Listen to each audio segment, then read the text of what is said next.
Alô, alô? Testando. Não sei se eu estou ouvindo. Alô?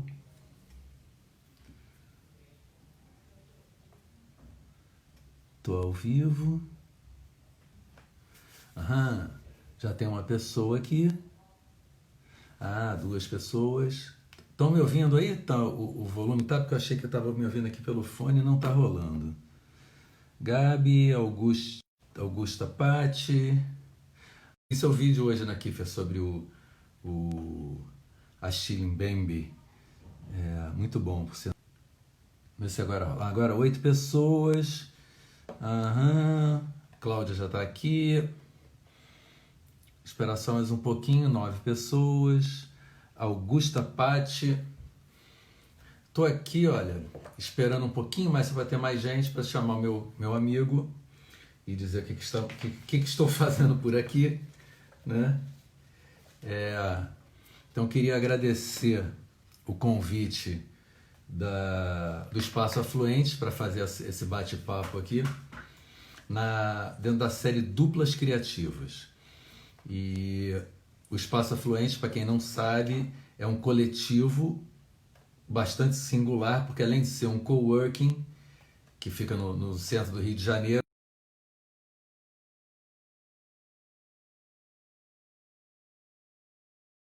movimento pessoal, super bacana. A Cláudia é uma das poetas que eu mais admiro, que eu sempre fui fã dela. E a gente se conheceu ainda na faculdade. Acho que essa luz está meio forte aqui, minha cara está meio estourada, vou fazer um pouquinho assim. E hoje eu vou estar aqui conversando com meu parceiro e amigo, o poeta Fabiano Calisto. Continuamos com 9 pessoas, deve ser isso mais ou menos que vai rolar por enquanto, né? Ah, entrou mais uma pessoa aqui, Nascimento Psi, 72. Adriana Milhomem, como vai, Adriana? Super cenógrafa, criadora de iluminação, é uma artista aqui. Charles Gavan também, bacana. Temos uma galera seleta, então, hoje. Tárcio de Melo, bem bacana. Então tem a galera da música, tem a galera da poesia, dos shows, todo mundo que ficou meio desempregado com essa pandemia, né? Então é isso, eu vou chamar já. Eu não vi aqui ainda, foi o meu parceiro para poder convidá-lo, né, para entrar. Fabiano Calisto entrou. O Satã Corsário, é a Corsário Satã, que é a editora do Fabiano. E que bom que ele está por aqui agora. Para quem está por aqui, deve conhecer o Fabiano, é claro.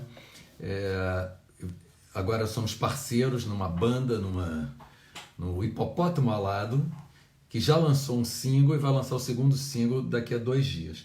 E eu queria só para vocês entenderem, ter a certeza, um resumo do que é Fabiano Calisto, em suas próprias palavras, numa entrevista que ele deu há algum tempo para Como Eu Escrevo. E aqui eu acho que ficou bem claro e bem sucinto. Fabiano, segundo Fabiano.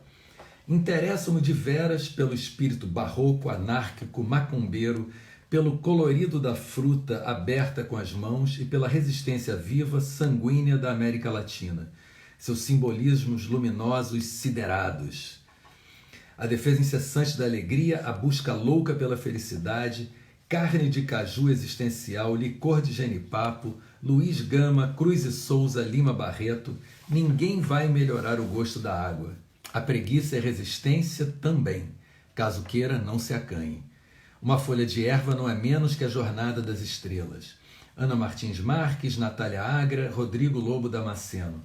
Eu não tenho nada a ver com a literatura brasileira contemporânea. No geral, para onde ela vai, sigo o caminho contrário. Meu barato é outro, o que me interessa é a vibração potente do caos, o alumbramento dos processos cognitivos com seus relâmpagos infinitos e tempestades de novos começos, novos baratos e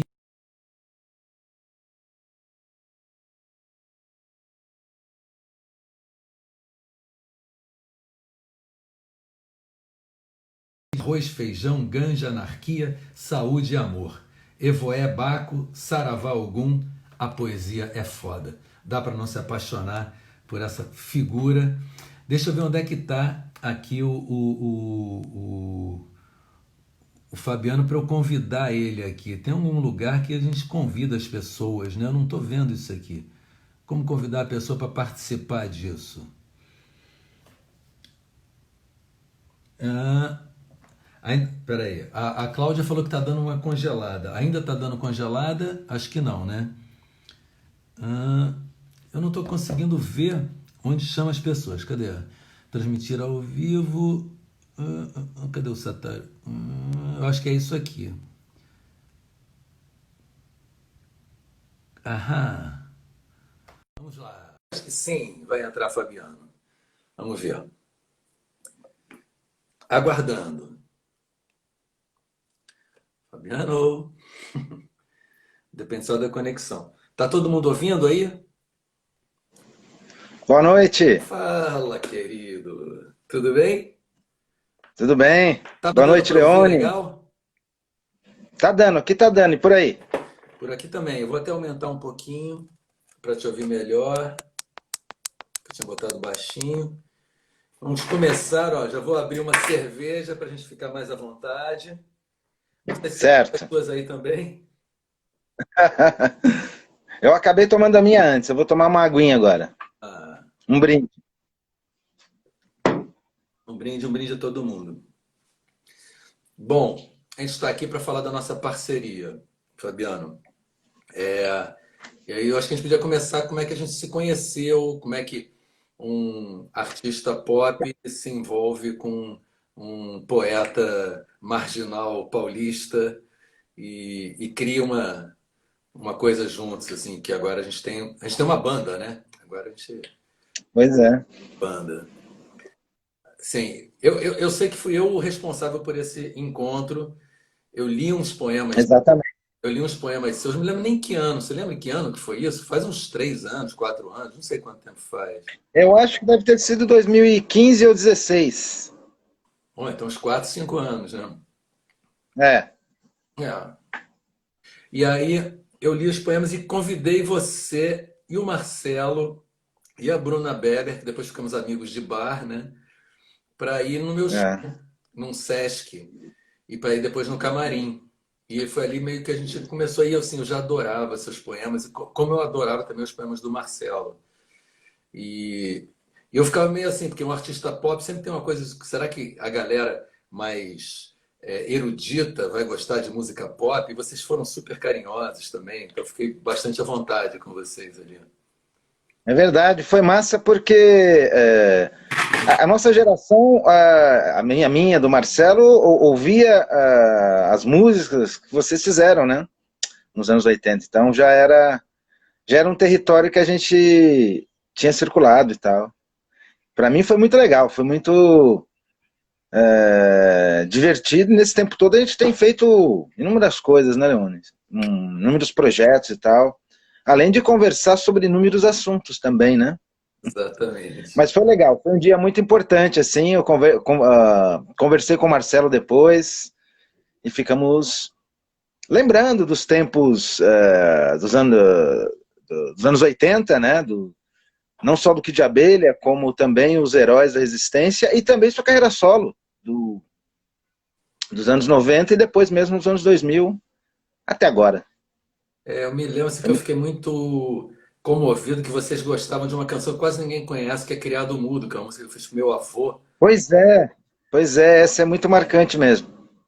De um disco que vendeu 6.000 cópias e que essa música eu fiz com meu avô quando ele já tinha perdido a minha avó, tinha uma vida muito triste, não sei o que. Ele passou aí aos shows por causa dessa música. Eu tocava, aí chamava ele levantava, botava luz nele, ele ficou todo feliz. Ele morreu uns anos depois, atropelado, aos 93 anos de idade, super lúcido.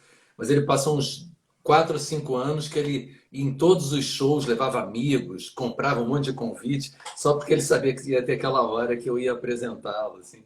Mas foi uma música que muita gente conhecia, vocês conheciam, eu fiquei bastante feliz com isso. O Marcelo sempre falou muito dessa música, né? Sim, ela tem uma letra muito bonita, né? Ela é uma música muito refinada e tal. Eu gosto, o Marcelo também e tal. Mesmo o Mário Bortolotto também gosta bastante, acho que eu já vi ele comentando. em algum lugar também. E eu conheci você e o Marcelo através do Mauro Santa Cecília.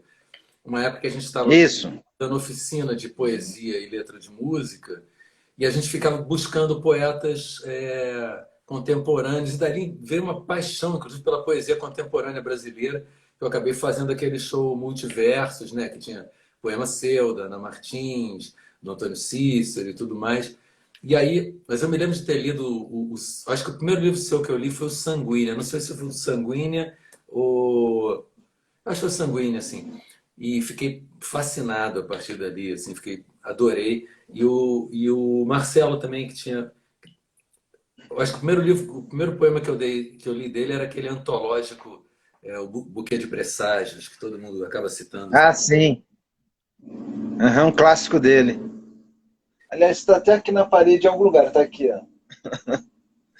Eu vou ter que botar os óculos que eu não consigo ler o que as pessoas estão escrevendo aqui, então... Eu Aham. também não estou conseguindo ler. Não, leio mais ou menos, às vezes. Olha aqui, ó, a Cláudia está pedindo para você ler um poema seu. Você tem algum por aí? Eu estou com o livro à mão aqui. Ah, é, porque também vou Bom, então... tentar fazer um institucional, né? Fabiana, É, esse livro maravilhoso. Ele tem aí, eu tenho aqui também, olha lá. O filho, exatamente. um livro que é, olha, consistente, não é um livrinho. O que eu acho muito legal nesse livro, cara, é que ele, ele você, é como se você não tivesse uma voz, você tivesse muitas vozes, né? Tem um lado seu que é mais Pois é. mais aqueles textos mais longos, mais porrada. Tem uns outros que são super líricos, tem uns pequenininhos, uns quase haikais. Assim, é tanta coisa que acontece ali, eu acho muito legal, cara. São muitos poetas em um só. É verdade. É uma característica que aponta muito no meu trabalho, e eu estou respondendo uma entrevista em que eu vou comentar isso mais detidamente. Ah, é? Mas, enfim, uma entrevista nova. Esse daqui é o meu novo livro, é o Fliperama, né? Ele saiu pela Corsário Satã, em maio, e continuo fazendo, como se diz, trabalhando, né, com ele, divulgando e tal. E saiu pela minha editora Corsário Satã, né? Aliás, E uma quem quiser procurar, editora, né? Porque está lançando muita coisa, né? é, Eu não estou aqui, ó. Corsário Satã, Tem aqui, ó, essa revista de poesia, o Meteoro. exatamente, isso. É maravilhoso. Também estou com ela Para quem aqui, ó. gosta de poesia, cara, tem muito aqui para se inspirar. Tem o livro da Natália Agra, excelente. Exatamente, o novo dela também está aqui, ó. Exatamente. Bem bonito mesmo. Mas lê um poema aí que ela está. Tá, então eu vou ler um poema. Eu vou ler um poema, então. Tá. Mas é isso, a gente começou a se conversar, né? É, praticamente todo dia. Hoje acredito que seja quase todo dia, né? Trocando ideias sobre estética, sobre poéticas, né? Sobre Político, música, canção, política, né? muito, Sobre coisas da vida rasteira, enfim, tudo mais, né? exatamente. E é muito legal o diálogo, né? Que resultou, inclusive, no Hipopótamo Alado, que a gente vai falar daqui a pouco, Daqui a... né? Depois que você lê o poema, a gente segue. Certo, então vamos lá. O poema se chama No Fim do Verão, e eu fiz para o Vitor Ehringer. Adoro esse poema. Vamos lá, ele é longo, tenham paciência. Querido senhor Cabaré Voltaire, hoje, no dia em que você se foi, minha mãe me ligou chorando.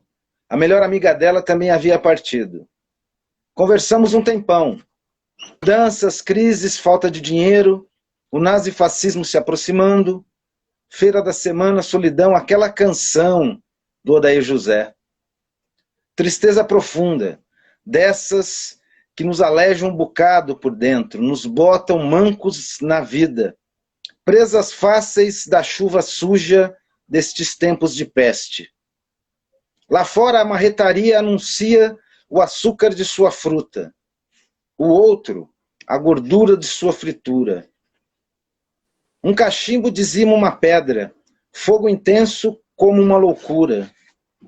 dízimo a dízimo, cresce a névoa de ódio puro, destas ruas de faróis sempre fechados. Aqui dentro, tudo chora. Lemos seus textos na nuvem da memória. Fatiamos o tempo que, na verdade, não há. Nos alimentamos desses intragáveis gafanhotos fritos, sabor barbárie e sanduíches de fim de mundo. Querido Sr. Six Gallery, viajante do tempo das minúcias, criador de processos onça, trilha de montanha onde torcer o tornozelo.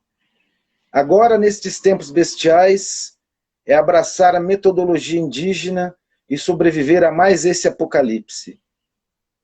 Enlouquecidos, sanguíneos, aguardamos algo extraordinário, imponderável, algo que de tão impossível simplesmente aconteça. Exploda, colorido. Bolha de sabão à orla do verão, Hokusai criando seus retratos do mundo flutuante. Canção de flor iluminada pelos esqueletos de neon da cidade. O clarão das águas no deserto negro. A laranja mágica de Leonardo Frost acendendo a manhã. O mato é um acompanhamento. Porque jamais a coisa termina. Também não acredito em astrologia, não descarto um chopinho, não tenho muita paciência. Agora que o fim do dia dá início ao seu maquinário de melancolia, esses dois irmãos, lindo de morrer, você, Sr. Rex Gallery Sons, todo de branco, caminha pela orla do caminho da tragédia. Um planeta ainda imaturo para o júbilo. Orixá com 2 oceanos nas retinas, assovia seus tweets do inferno, enquanto observa a luz do morro e come um pedaço de pizza fria. Óculos escuros, lindo, lânguido. O oceano noturno canta ensandecido. A neblina baixa desabrocha, pela primeira e única vez, a flor súbita. Dorme e a dormir morre e renasce. Do centro desse vazio agudo emerge tudo que é leve, grãos de feijão na água do alguidar. As estrelas do céu sambam.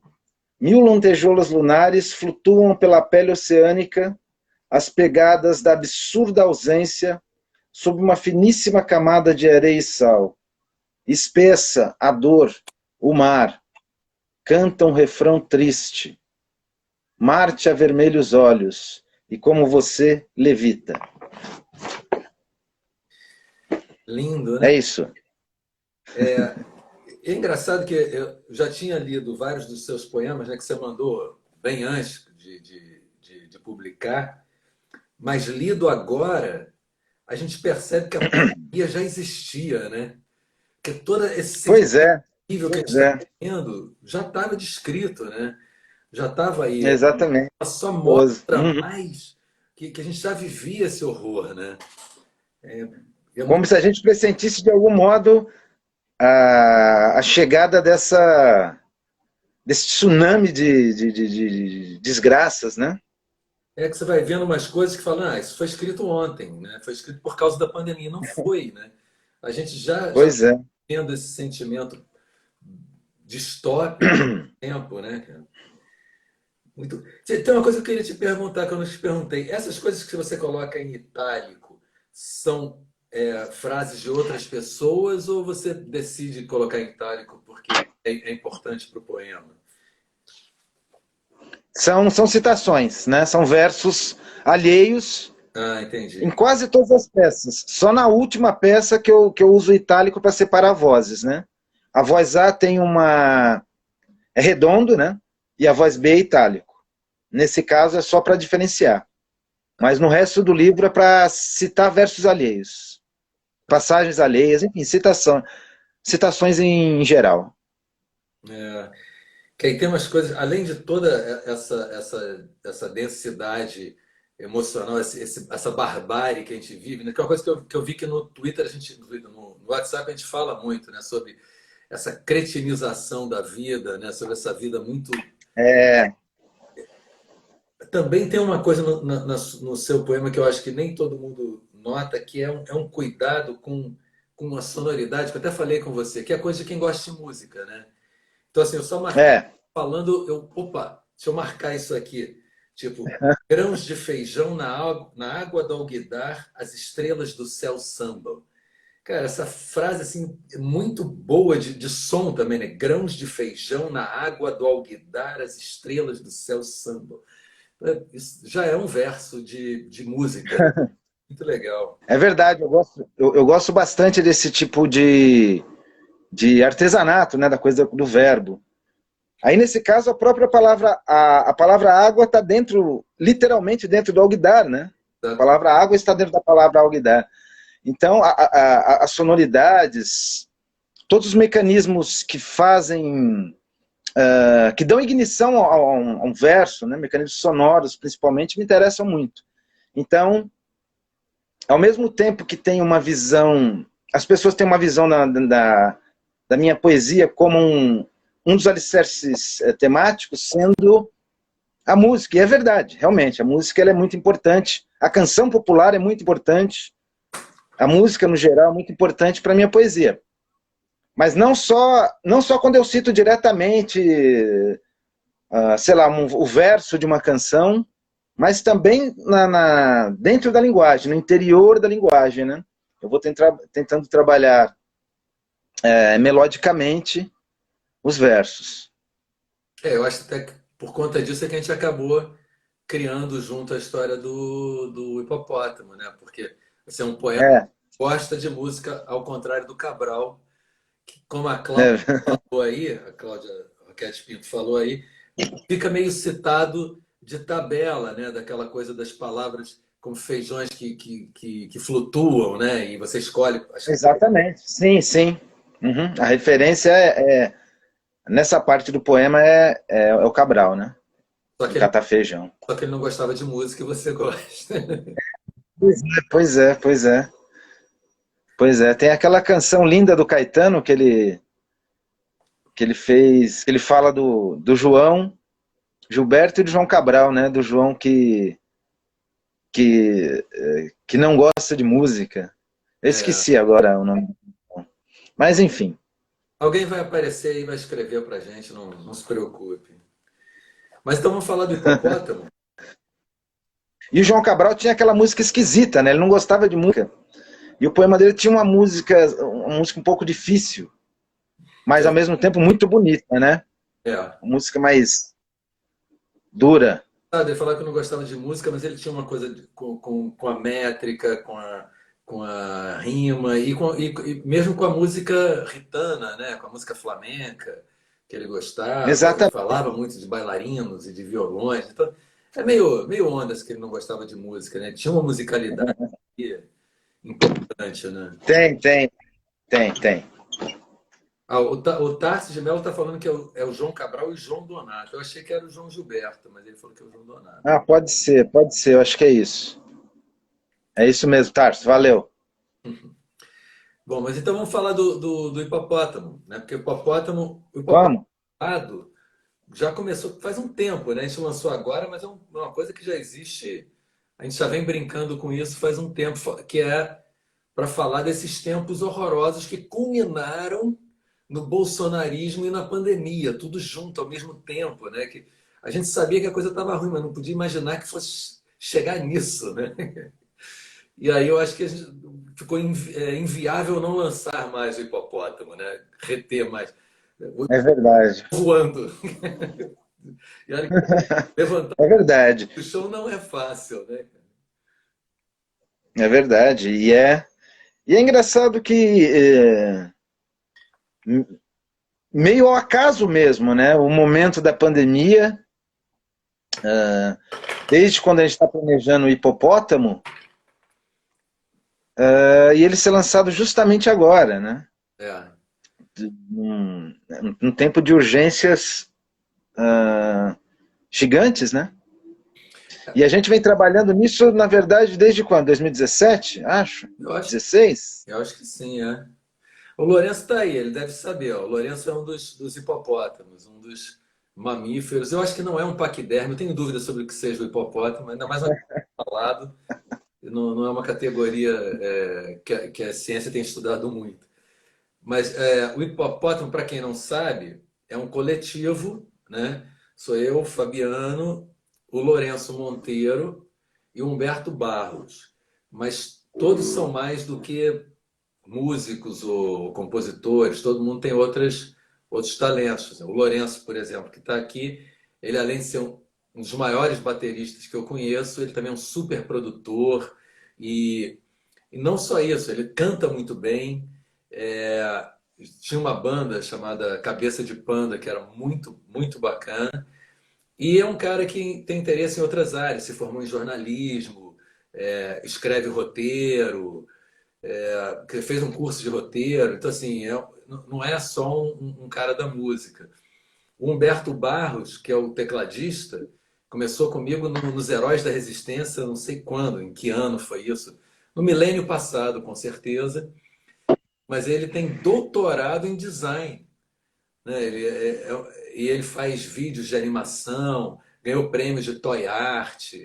Assim, e aí tem eu que sou compositor, também escrevo, o Fabiano, que é poeta, também tem banda e editor. Então, assim, é uma confluência de pensamentos mais do que simplesmente uma banda em que cada um tem um instrumento, né? E a gente vem pensando nisso, pensando no Brasil, pensando no mundo. E acabou que lançou já o nosso primeiro single, né? Que qual foi o primeiro que a gente lançou? Foi Na Esquina Mais Esquina do Mundo.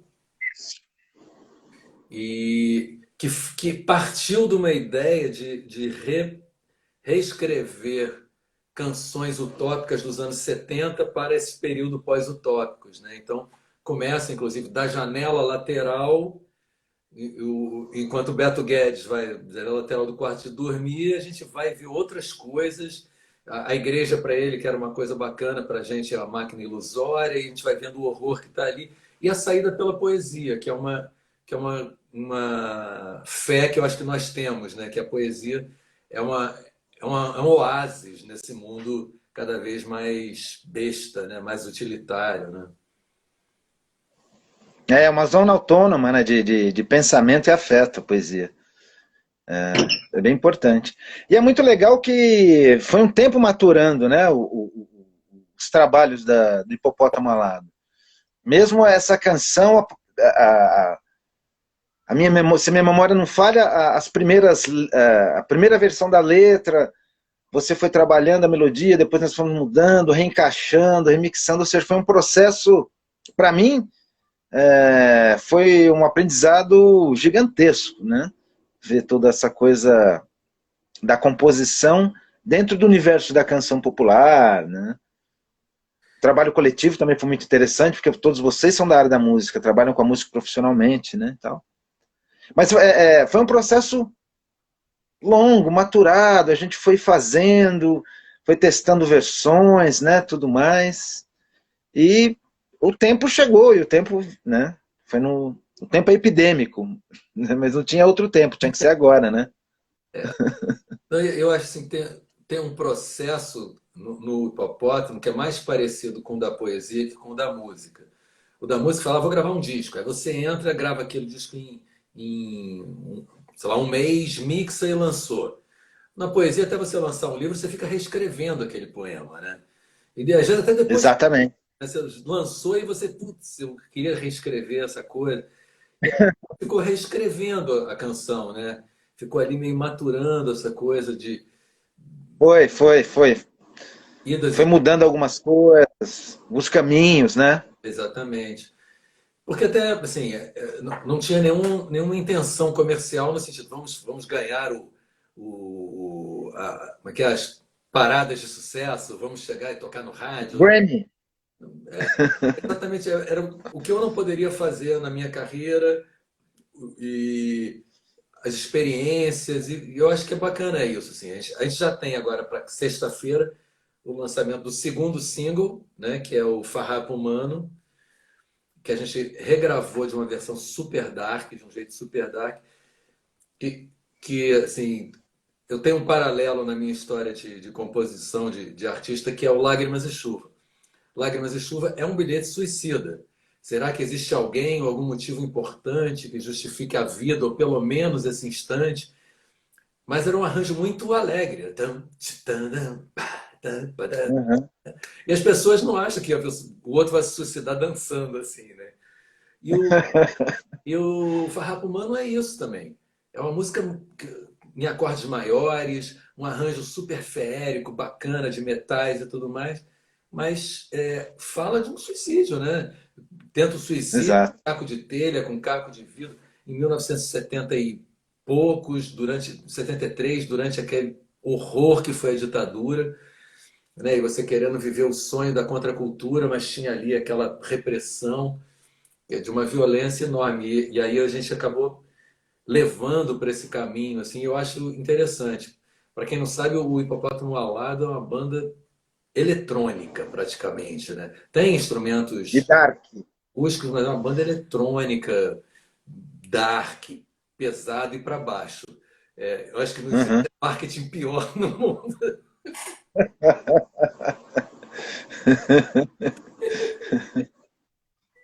Mas é muito legal que eu acho que justamente por a gente não ter a pretensão que não tenha sido de tentar refletir sobre as tensões, as contradições da nossa realidade, né? E com isso a gente foi trabalhando vagarosamente, né? Eu acredito que dá uma autenticidade e uma liberdade muito grande também, né? O nosso modo de trabalho ele foi lento, né? Teve algumas pausas que talvez também tenham sido necessárias para a maturação, né? Mas É. foi seguindo. A gente já tem mais coisas gravadas, encaminhadas, né? Tem um outro que era aquele poema seu que a gente acabou já gravando, já está mixado, que é o Meu coração pingava sangue na varanda do planeta. Parece que foi escrito para a pandemia, E, olhando o é, planeta da varanda, né? Não pode ser mais. exatamente. E aí, até a Cláudia tinha falado, porque às vezes a gente capta as coisas, né, como poeta, como artista, sem nem saber que aquilo um dia vai acontecer, né? Então, se falar de ficar olhando o mundo da varanda e o coração pingando sangue, é isso é o que a gente está vivendo agora, né? E vai ser o nosso terceiro single, e aí a gente vai lançar esse primeiro EP com essas três canções. Mas já tem outras coisas encaminhadas, tem outras coisas para serem gravadas. Aquele poema do Leminski que você colocou na roda e que eu musiquei, que a gente vai fazer também. Sim, Tem uma música sobre preguiça, né? Que é exatamente. bacana, que é uma outra, além da poesia, a preguiça é uma outra fé que nos une, né? É verdade, né? A preguiça do ponto de vista político, né? Ante o sucateamento da vida, né? Com o neoliberalismo sucateando a vida de uma maneira bestial, né? Não sobra mais nada. É que você não vale Não a sobra pena. mais tempo, não tem dinheiro, Você as não, pessoas não têm mais tempo. desculpa. Você não vale a pena se você não estiver produzindo, né? E aí o cara que está na preguiça e não faz nada é o mais subversivo de todos, né? Se o cara está a trabalhar, esse é o subversivo total, né?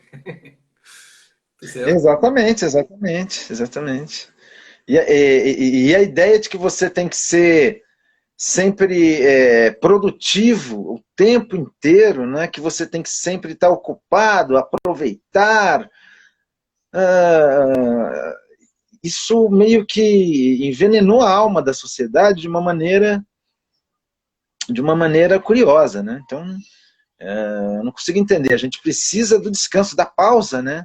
Da preguiça, de tirar o dia para ficar tomando sol e ouvindo a brisa, né?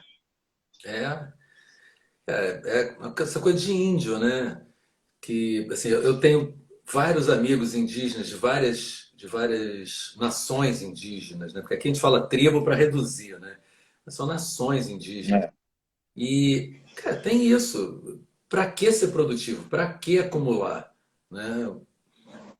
já tem a sua alimentação, já tem a sua vida garantida, vai para a rede, vai tomar banho de rio, vai dançar, cantar, né? Eles não têm nem essa noção assim da arte autônoma, né? Porque a vida é artística, né? Não existe vida É, fogueira de noite, as pessoas dançando, cantando. Não faz sentido se não tiver isso, né? a própria vida já é uma forma de arte, né? Exatamente. Arte política intensa também, né? Temos muito que aprender e como estamos aprendendo, né, com a divulgação cada vez maior de textos relacionados à cultura indígena, né, aos pensadores indígenas e tudo mais.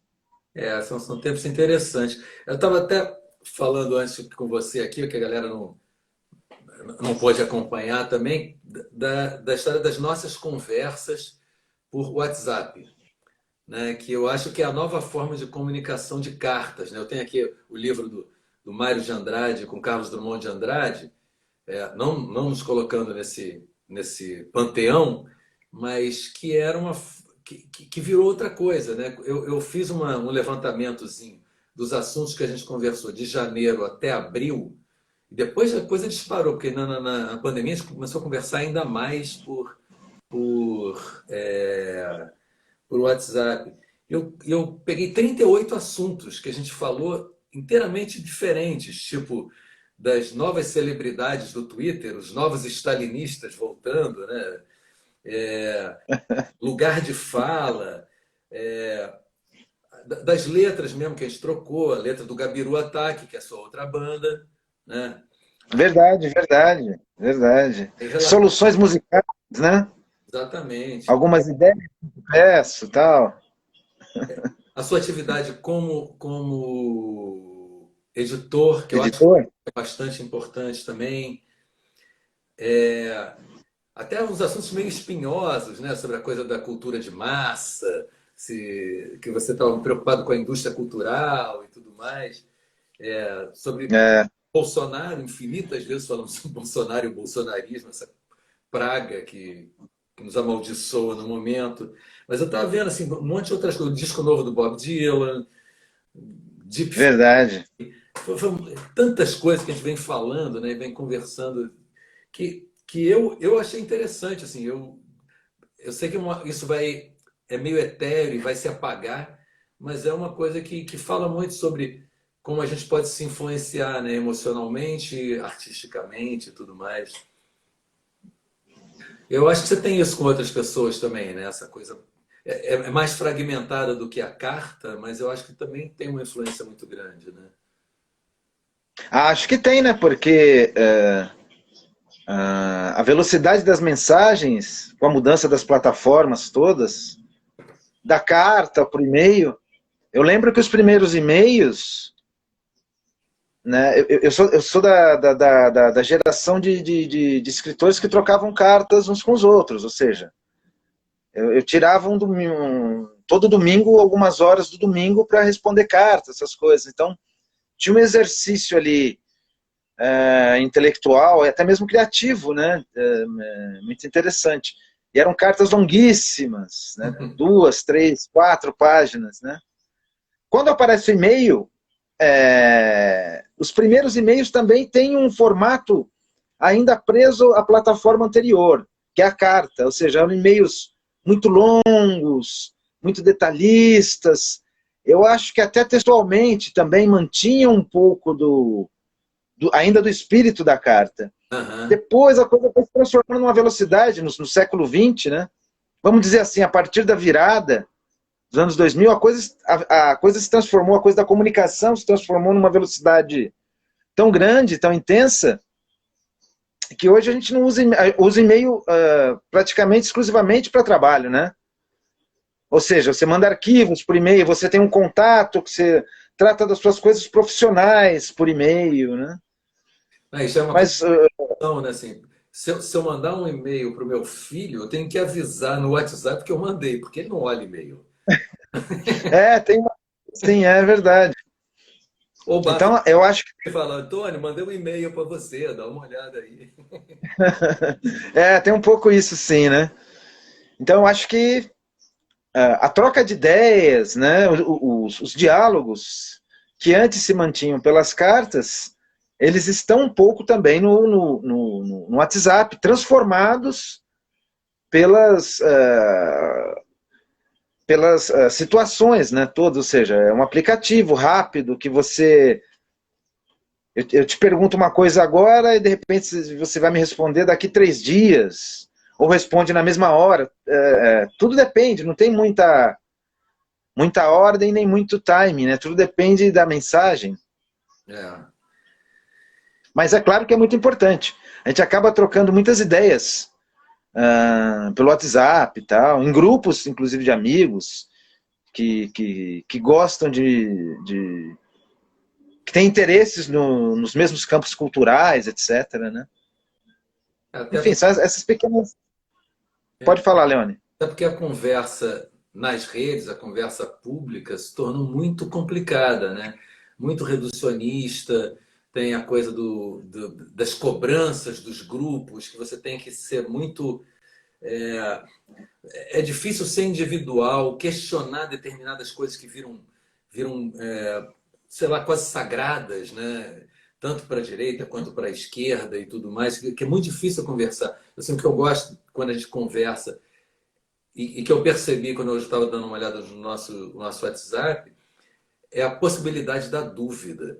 Né? A gente fala, o que você acha disso? E querer ouvir mesmo o que o outro acha, porque tem dúvida. Exatamente, As pessoas exatamente. têm dúvida no público, né? As suas opiniões públicas são. E aí vem um pouco essa história que a gente até. Um dos nossos conversas grandes foi sobre a disputa de narrativas. A gente tem que ganhar a narrativa, mas se você está disputando narrativa, você não está dialogando. Você está querendo ganhar, marcar sua posição como a posição vencedora.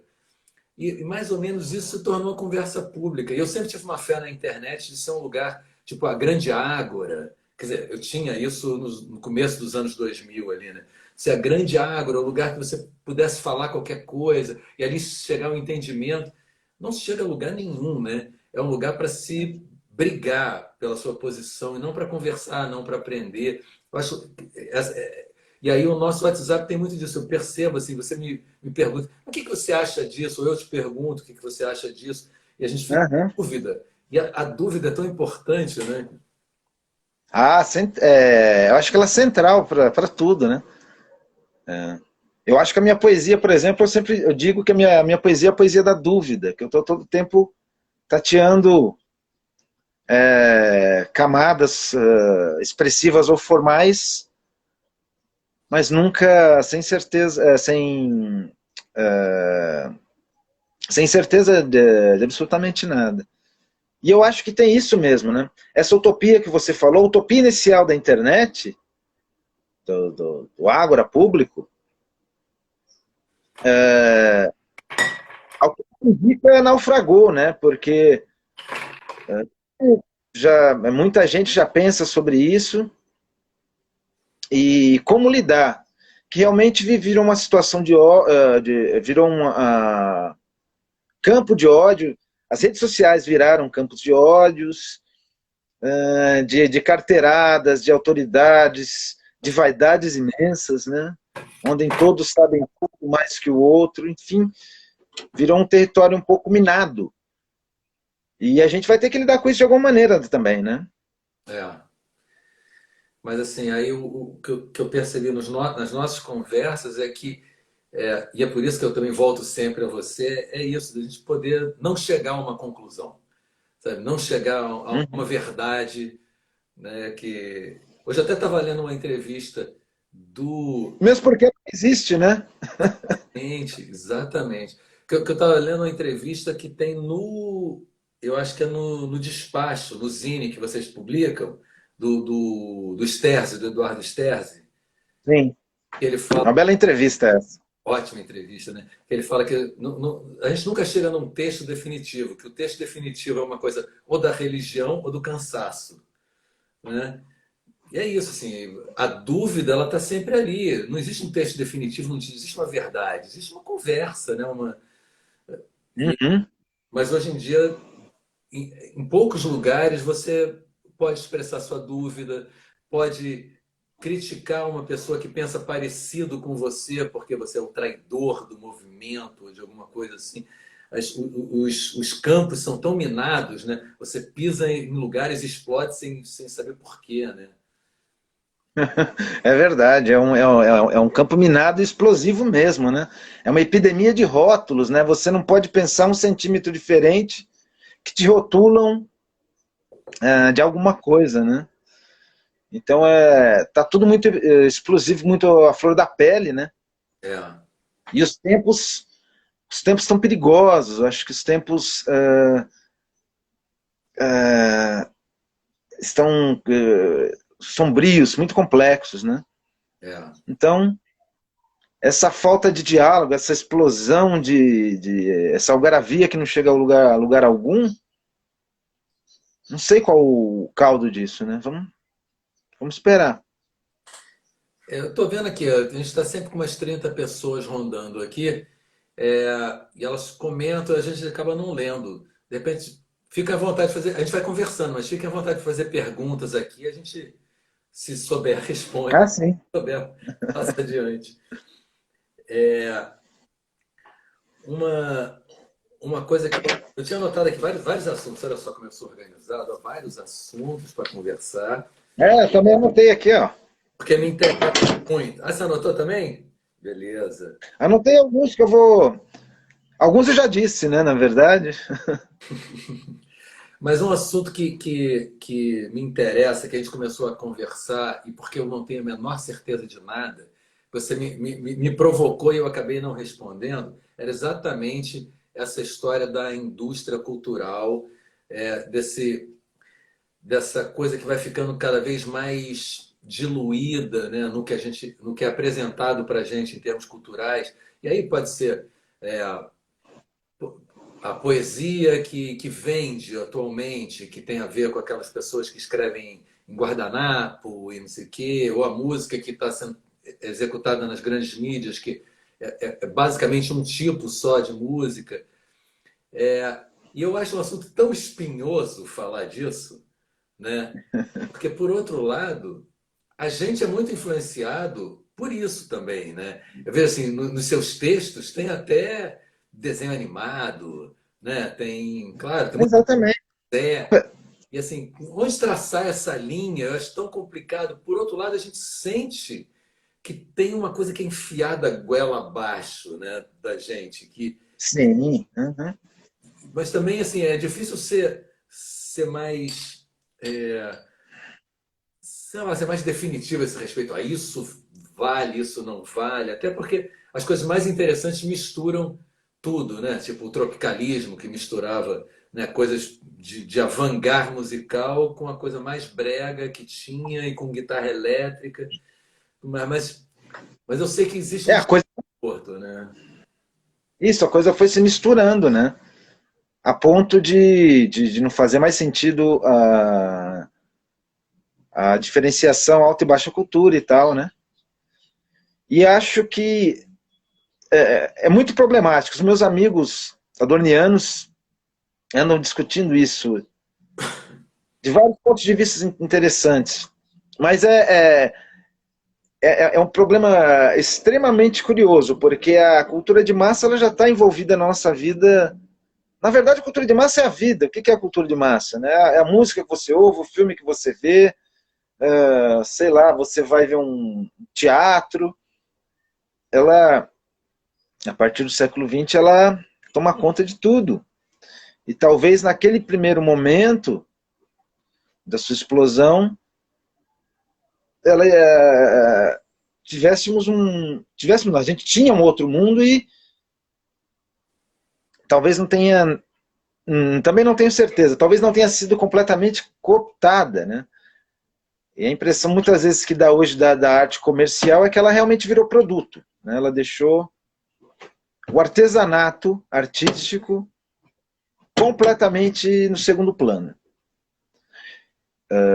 E muitas outras coisas estão envolvidas nessa conversa, né? Como a sojificação da canção popular, no caso específico do Brasil hoje, né? Ou seja, só toca um ritmo, é só aquilo que existe, né? uma brecha ou outra para alguma outra coisa perdida, mas o grosso é só o sertanejo universitário, né? Não. Então isso para mim é muito, muito ruim. É ruim para todo mundo.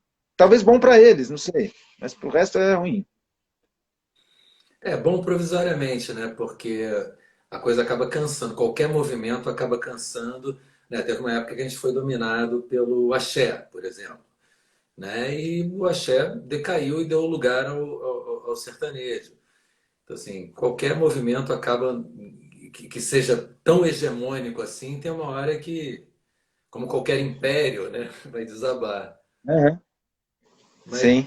mas eu acho uma conversa que me atrai e que eu acho complicada, porque, por outro lado, a alta cultura seria uma forma também de imposição de valores, né, eurocêntricos, de uma classe rica e tudo mais, ao mundo inteiro. Né? Então, assim, na música, por exemplo, a harmonia sempre foi considerada superior ao ritmo.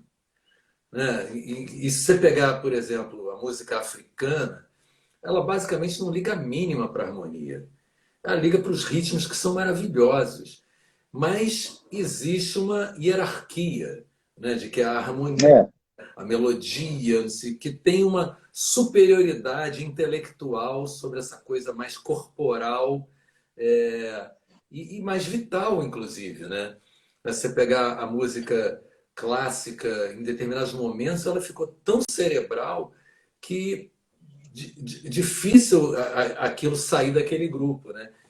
E aí acaba considerando a estética, outras estéticas como inferiores. Então eu acho que a gente tem que conversar sobre isso mesmo, sem, Sim, tem. não publicamente nas redes sociais, né, naquela coisa assim, porque a gente vai levar porrada de todos os lados, mas a gente também tem que poder trazer outras coisas que ficaram subjugadas, silenciadas, menosprezadas por essa arrogância da elite europeia, eurocêntrica, né? Então, eu acho muito Não, verdade. complicada essa discussão, mas também bacana, porque eu acho que a gente tem que trazer isso à tona, né?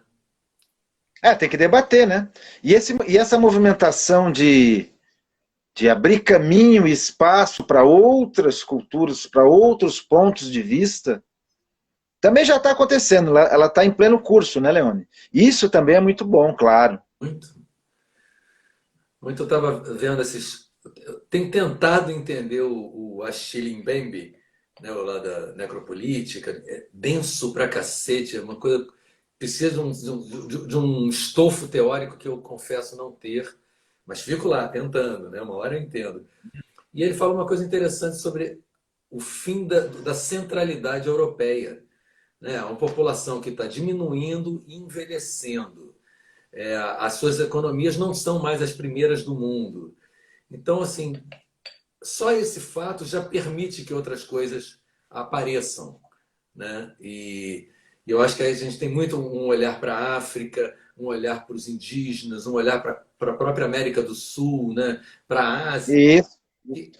Cara, não existe povo mais perigoso e mais violento e bárbaro que o europeu, né? E conseguiu conquistar o mundo inteiro, né? E impor a sua cultura, o seu jeito de olhar para a vida e tudo mais. Eu acho que a gente está De conseguindo. maneira sangrenta. De maneira sangrenta, né? Foram histórias sangrentas. Muito. Mas essa história que aí você falou da gente conversar sobre isso é uma coisa para ser conversada mesmo, porque tem os próprios preconceitos que a gente mesmo carrega a respeito da cultura popular, né? E que foram introjetados, não tem jeito, né? E, Uhum. e É um mesmo assunto complexo mesmo. muito, muito. Não tenha dúvida. Mas eu acho que ele tem que ser debatido até para o próprio enriquecimento mesmo de uma cultura, né? O debate tem que ser, vamos trocar ideias, pensar, repensar e tal. Vem cá, a Cláudia está dizendo aqui que faltam 5 minutos para acabar. Se a gente quiser continuar conversando, eu não sei se a galera quer continuar ouvindo, a gente pode continuar conversando por telefone, se for o caso. Se a galera quiser continuar, a gente, quando cair aqui, a gente abre outro. Aí tem que saber da galera que está aí, dos 32 que estão conectados, quem quer que a gente continue a conversar. Eu, por mim, já estou aqui na minha. Já abri a segunda cerveja. Pô, a Cláudia quer que a gente continue. Agora vamos esperar outras manifestações, o pessoal quer. A Fernanda. Como é que é? Fernanda Segala. Tá afim? A Mari Roquete também. Você está disponível aí para mais conversa? Oi? Você- Mais meia hora eu tenho. Mais meia hora tem. Meia horinha dá, dá. Porque a galera da da Corsário Satã está lançando um livro hoje com live também, não é isso? Exatamente, a gente fez uma confusão de datas aqui no meio do pandemônio, da pandemia, né? E aí a gente confundiu as duas datas. E quando viu, as duas já tinham sido divulgadas, aí não dava para voltar. Mas enfim, tranquilo. Tá, então a gente vai continuar. Vamos continuar aqui, vai cair. A gente está falando, vai cair, eu vou abrir outra. Vocês voltem, hein? Eu tô anotando aqui, estão 33. Se tiver um a menos, eu vou atrás de vocês. E qual é o livro que está sendo lançado lá pela Corsário Satã agora? É um livro chamado Mesmo que Seja à Noite. É de um jovem poeta chamado, e tradutor do alemão, chamado Matheus Gumenim Barreto. Um livro muito legal, muito, muito legal, onde ele trabalha uma poesia muito bonita, experimental. Ele busca alguns rumos muito interessantes, assim, no trabalho dele em geral, e acho que nesse trabalho novo um pouco mais densamente. Bacana. Vou encomendar. Eu tenho comprado tudo da Corsário. Ah, depois temos que falar da nova fase da Corsário com o livro meu. Não é isso? Temos que falar. Vamos falar um pouquinho, sim. A Mari Roquette está falando. Ah, tá. Que quando acabar aqui eu tenho que gravar, botar para gravar para poder as pessoas assistirem depois. Então, quem não viu aqui ao vivo vai poder assistir no YouTube e aqui também no IGTV. Eu acho que é isso. E Mas tem que ver isso, porque a Corsário também vai ampliar os seus domínios, né? Vai virar um império. Isso. A ideia é fazer a editora crescer um pouco mais e ampliar é, a sua linha editorial, né? Com relação a gêneros e tal. Então vamos começar a publicar, além de poesia, ensaio, né? É, livros, teremos uma coleção de política, uma coleção de música, que o seu livro vai abrir, né? Uhum. E publicaremos também ficção. Ah, é? Que legal. É, é. Nesse primeiro momento, nós temos alguns livros que são de ensaios, né? Da coleção de música e da coleção de política. Além dos de poesia que já estão programados, né? Então, ampliar um pouco, fazer um pouco as ideias circularem, né? Algumas ideias diferentes e tal. Acho que vai dar certo. E o livro anda vendendo? Tem vendido livro pela internet nessa época de pandemia, que está sem livraria aberta? Olha, a situação das editoras, né? Independentes, editoras pequenas, independentes e tal, ela é muito complexa, né? Porque vários fatores influenciavam, pré-pandemia, influenciavam na, na produção e venda dos livros. Então, tudo isso foi prejudicado de alguma